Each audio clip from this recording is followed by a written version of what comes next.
We shift our focus to this story now. A Soweto family still reeling after 3 members, including a toddler, died when the double-storey building they were in collapsed. 3 other people who were trapped beneath the rubble were successfully extricated and rushed to hospital. For more on the story, we cross to SABC News reporter Mbalenhle Mthethwa, who's in Soweto. Good afternoon, Mbalenhle. One can only imagine the level of devastation that the family members are feeling. 3 loved ones lost and 3 who are in hospital, and we understand that their condition to this point has not yet been confirmed. What do we know so far?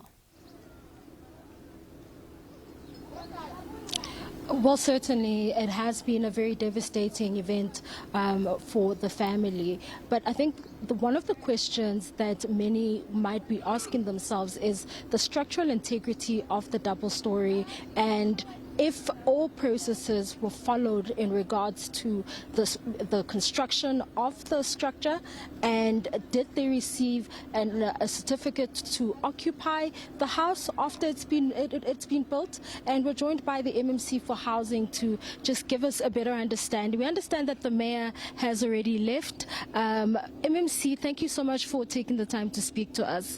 Now, this is a tragedy, but a tragedy that also highlights issues of processes and maybe cutting of corners. Have you found that there was any cutting of corners in the construction of this building? Well, thank you very much. Greetings to yourself and the viewers at home. Let me first convey our deepest condolences to the family, the relatives and the friends, but also wish a speedy recovery to those that were hospitalized as a result of this incident.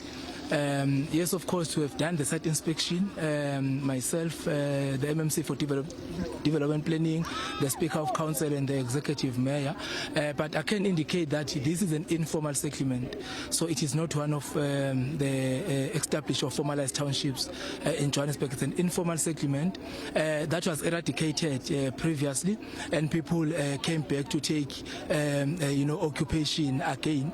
And the reason this particular area was eradicated at the time when the department with the provincial government were planning for a proper development, the studies indicated that the area is dolomitic and there are other environmental constraints which then triggered that we relocate people as government, and people were relocated to Tsepisong and to Bramfisher because people had structures at the time. Those people were compensated for the demolition of those structures. Then people came back, they took occupation. Last year I came here with the ward councillor. We did our own assessment and investigation. We then identified another site where we were planning to relocate 171 beneficiaries out of these informal settlements, because the report that is still sitting at our offices is that the area is dolomitic, the area is suffering from environmental constraints, and this area is not habitable, so people should not be residing here. Even the structure that collapsed, the structure was not compliant. It's in an informal settlement. There was no way the city could have approved the building plans, so they were never submitted. So it was an illegal structure which was not compliant, and even how the structure was constructed, you can see there was no reinforcement of the structure. There was no slab that was there. So I don't know how that double story was constructed, but you will understand, because it's in an informal settlement and it's in an area that is not habitable, that is not suitable for human settlement.